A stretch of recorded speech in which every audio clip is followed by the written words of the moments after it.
రాహుల్ గాంధీ చేపట్టిన భారత్ న్యాయ జోడో యాత్రను బీజేపీ పార్టీ నాయకులు అడ్డుకుని కాంగ్రెస్ కార్యకర్తలపై దాడి చేయడాన్ని నిరసిస్తూ హనుమకొండ జిల్లా కాంగ్రెస్ పార్టీ కార్యాలయం నుండి పబ్లిక్ గార్డెన్ వరకు వరంగల్ జిల్లా కాంగ్రెస్ పార్టీ అధ్యక్షురాలు ఎర్రబెల్లి స్వర్ణతో కలిసి ఎమ్మెల్యే నాయిని రాజేందర్ రెడ్డి ఆధ్వర్యంలో క్యాండిల్తో నిరసన కార్యక్రమం చేపట్టారు.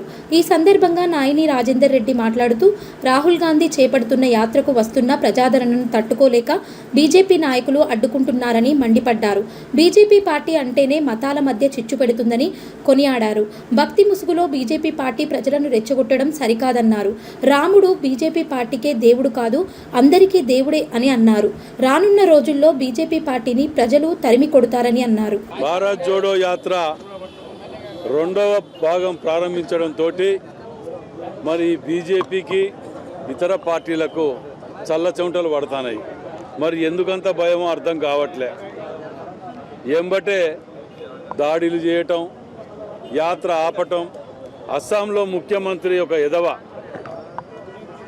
వాడు చేసే తప్పు అనర్థాలకు ఎటు దారి తీస్తుందో అనే ఆలోచన చూడండి.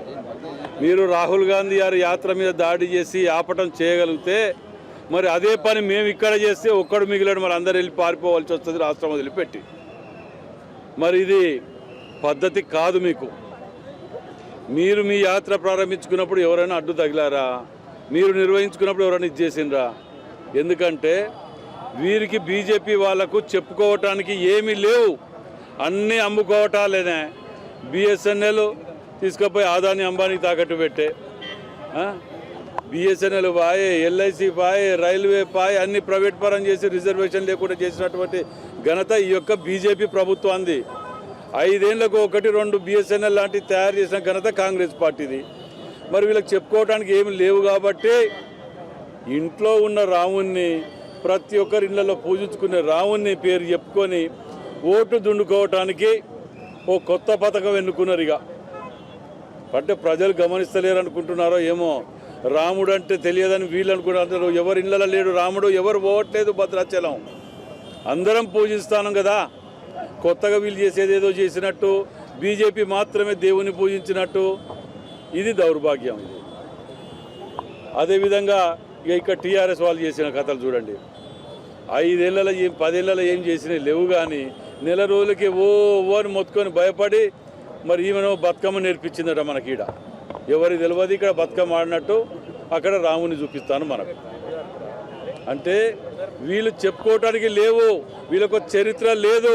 ఈ పార్టీల చరిత్రహీనులు కాబట్టి ఒకడు ప్రాంతీయభత్వాన్ని రెచ్చగొడతాడు, ఇంకోడు మతతత్వాలు రెచ్చగొట్టడానికి, కుల మతాలను రెచ్చగొట్టడానికి, కులాలు మతాలు దేవుళ్ళ పేరట వీటిని ప్రజలని అయోమయ స్థితిలోకి నెట్టేసి ఒక సెంటిమెంట్గా ఓటు దున్నుకోవడానికి ప్రయత్నం చేస్తున్నాడు.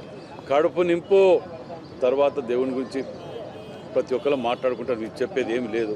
కాబట్టి అస్సాంలో రాహుల్ గాంధీ గారి భారత్ జోడో యాత్ర మీద దాడి చేసి ఆపి దాన్ని విచ్ఛిన్నం చేసినందుకు నిరసనగా హనుమకొండ వరంగల్ జిల్లా కాంగ్రెస్ పార్టీ ఆధ్వర్యంలో కాంగ్రెస్ భవన్ నుంచి పబ్లిక్ గార్డెన్ మహాత్మా గాంధీ వరకు నిరసన ర్యాలీని తెలియపరుస్తూ మేము నిరసన ఎంతైతే చేస్తున్నామో, ఎంత శాంతియుతంగా చేస్తున్నామో, మీరు ఇదే పద్ధతి కనుక ఎన్నుకొని ఇదే పద్ధతి కనుక అవలంబిస్తా అని బీజేపీ వాళ్ళు మాత్రం అనుకుంటే మరి మేము ఆలోచించుకోవాల్సి వస్తుంది.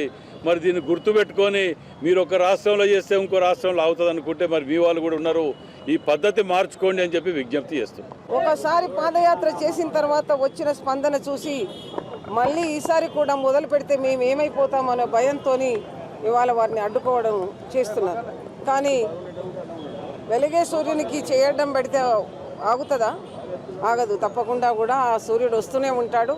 తప్పకుండా ప్రజలందరి కోసం, మంచి కోసం, బావు కోసం, బ్రతుకు కోసం అన్ని పనులు చేస్తూనే ఉంటాడు. మరి ఇవాళ రాముని పేరు చెప్పుకొని, దేవుని పేరు చెప్పుకొని మీరు అన్ని ప్రచారాలు చేసుకుంటున్నారు. నేను ఒకటే అడుగుతున్నాను, ఇక్కడ టీఆర్ఎస్ వాళ్ళని కానివ్వండి, అక్కడ బీజేపీ వాళ్ళని కానివ్వండి, ఈ దేశం కోసం మీలో ఎవరైనా కూడా ఒక ప్రాణత్యాగం చేసినారా అని అడుగుతున్నాను.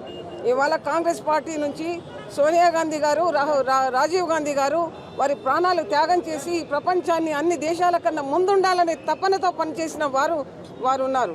అందుకోసం మేము ఇవాళ గర్వంగా చెప్పుకుంటున్నాం, కాంగ్రెస్ పార్టీ కండువా వేసుకొని బాజాప్తా తిరుగుతాం. మాకెవరైనా అడ్డం వస్తే ఇక ముందు ఊరుకునేది లేదు. ఇది హెచ్చరిక అనుకోండి, లేకపోతే మీ ప్రభుత్వం అక్కడ ఉందని మీరు చేస్తున్న ఈ పనులకు మేము కూడా ఇక్కడ మొదలు పెడితే ఎలాగుంటుందో మీకు చూపెట్టాల్సిన అవసరాన్ని తెప్పేయకండి. ఆ అవసరమే వస్తే మీరు ఇక్కడ ఒక్కరు కూడా ఉండరని మీ అందరికీ కూడా హెచ్చరిస్తూ, ఇది విజ్ఞప్తి అనుకోండి, హెచ్చరిక అనుకోండి, మరి ఇంకేమైనా అనుకోండి. మీరు మీ స్థానాల్లో ఉండి గమనిస్తేనే బాగుంటుంది తప్ప అడ్డం వస్తే మాత్రం బాగుండదని మరొకసారి తెలియజేస్తూ సెలవు తీసుకుంటాం.